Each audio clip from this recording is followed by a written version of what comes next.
Responding to tricky questions from your students keeps you on your toes. Teachers most often worry about questions that ask about values, such as, is abortion right or wrong? Or being asked a question you don't know the answer to. The other testing moment is when you're asked a question where you're left wondering, how much information do I provide?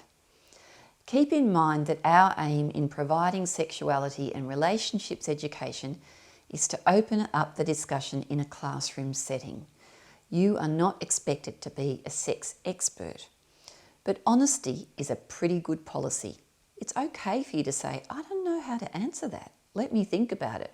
Or even, I feel uncomfortable about that one. In relation to values-based questions, you can say, there are a range of values and opinions about this. Some people believe this, others believe that. You could also add, the law says, and the school policy is.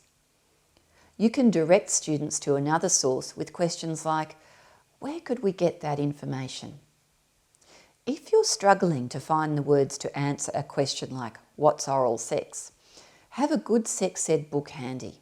We've listed some in the online resource, so you can read out the answer.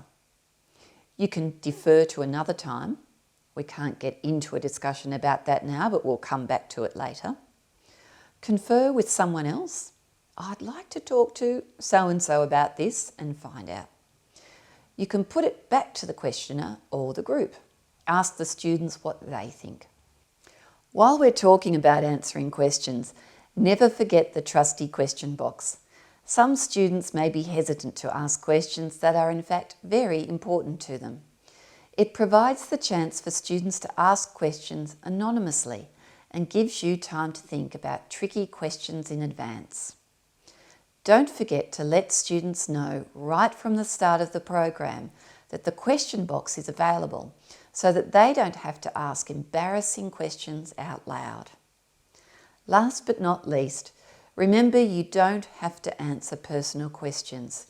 You have already made a group agreement that covers this issue, which applies to you as well as the students.